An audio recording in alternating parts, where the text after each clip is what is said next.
Binomial nomenclature. आज का हमारा टॉपिक है बायोलॉजिकल या बायोनोमियल नॉमेनक्लेचर, जिसको बाइनोमियल नॉमेनक्लेचर भी कहते हैं। इसका सबसे पहले डेफिनेशन देखते हैं कि डेफिनेशन क्या है। Is the method of giving scientific name to living organism. इसका जो मेन मकसद है वो है कि किसी भी ऑर्गेनिज्म को, वो हम हो सकते हैं, वो कोई वेजिटेबल नेम हो सकता है, प्याज वगैरह कुछ भी, ठीक है, वो कोई एनिमल हो सकता है, क्रो वगैरह, पिजन वगैरह, स्पैरो वगैरह, किसी भी चीज को एक साइंटिफिक नाम देना बाइनोमियल नॉमेनक्लेचर कहलाता है। Is it okay? Yes sir. Is the method of giving scientific name, किसी भी जानदार चीज को साइंसी नाम देना बाइनोमियल नॉमेनक्लेचर कहलाता है। उसके बाद इसका मैकेनिज्म क्या है कि किसी चीज को साइंटिफिक नेम तो देना है, पर कैसे देना है? उसके लिए इसका मेथड ये है, उसका रूल ये है कि हर चीज के दो नाम बनेंगे, दो पार्ट बनेंगे, जो कि क्या कहलाएंगे? Scientific names. कौन से नेम्स होंगे? Scientific name. One is genus, other is species. एक जीनस होगी और दूसरा स्पीशी। जीनस एंड स्पीशी, ये एक स्वीडिश बायोलॉजिस्ट था जिसका नाम था कार्लस लिनियस। 1707 1778 इसका डेट ऑफ बर्थ और date of death. Is it clear? Yes sir. इसने एक मेथड दिया कि किस तरह किसी चीज को साइंटिफिक नाम दिया जाएगा, साइंटिफिक क्लासिफिकेशन की जाएगी। इस सारे मेथड को कहते हैं बाइनोमियल नॉमेनक्लेचर। इसका रूल क्या है?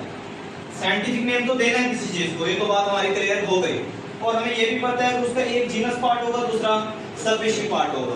लेकिन उसका रूल क्या है? पहला, इसके तीन रूल हैं। पहला रूल, वो जो लफ्ज हम लिख रहे हैं उसे इटैलिक्स में लिखेंगे। इसमें लिखेंगे इटैलिक्स में। इटैलिक्स भी एक लैंग्वेज है, लातीनी जुबान, उसके अंदर इसको कन्वर्ट करेंगे। क्लियर है? और उसके अलावा इसका जो जेनरिक नेम होगा वो कैपिटल होगा, यानी कि जो पहला नाम होगा वो कैपिटल होगा। इसकी एग्जांपल पहले देख लें, लिखा हुआ है एस्पेरिशिया कोलाई। एस्पेरिशिया कोलाई, ये जो है ये पार्ट है जीनस। ये कौन सा पार्ट है? जीनस। और ये कौन सा पार्ट है? स्पीशी। जो पहला जेनरिक पार्ट होगा उसका पहला लफ्ज बड़ा होगा, जो दूसरा पार्ट है उसका लफ्ज छोटा होगा। बात क्लियर है?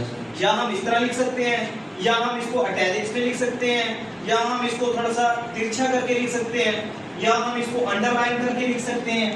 तीन चार तरीके लिखने के। जब हम इस तरह लिखेंगे ना तो दूसरा ऑटोमेटिकली ये बात समझेगा कि ये जो लफ्ज है ये आम लफ्ज नहीं है, ये इटैलिक लफ्ज है, तो इसका मतलब ये साइंटिफिक नेम है। बात क्लियर है? अब लेट्स सपोज करें कि मैंने इसको शॉर्ट फॉर्म में लिखना है। मैंने लिखा इकोलाई, यानी इस तरह भी इसको शॉर्ट फॉर्म में लिख सकते हैं। पहले को तो शॉर्ट फॉर्म में, जेनरिक फॉर्म को तो शॉर्ट फॉर्म में लिख सकते हैं, स्पीशी फॉर्म को शॉर्ट फॉर्म में नहीं लिख सकते, वो पूरा ही लिखना पड़ेगा चाहे जितना भी लेंथी हो। अब बात समझ में आई कि बाइनोमियल नॉमेनक्लेचर का मकसद क्या था? कि साइंटिफिक नेम देना, किस तरह देना है और उसके रूल क्या हैं, और किसने दिया, किस साइंटिस्ट का नेम क्या था और उसका ईयर कौन सा।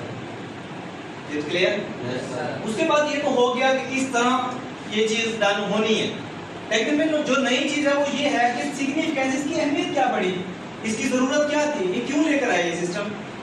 इसके बगैर तो गुजारा चल रहा था ना। तो उसकी इशू ये बना कि जब इंटरनेशनल कॉन्फ्रेंस टाइप जब बैठते हैं तो वहाँ पे हर ममालिक की जो लैंग्वेज है वो डिफरेंट होती है। ममालिक तो ममालिक, एक ही मुल्क में मुख्तलिफ ज़ुबानें बोली जाती हैं। हमारे मुल्क में देखें तो सराइकी, पंजाबी, पश्तो, उर्दू, उसके अलावा भी बहुत सी ज़ुबानें मौजूद हैं। तो ये इशू बनता था।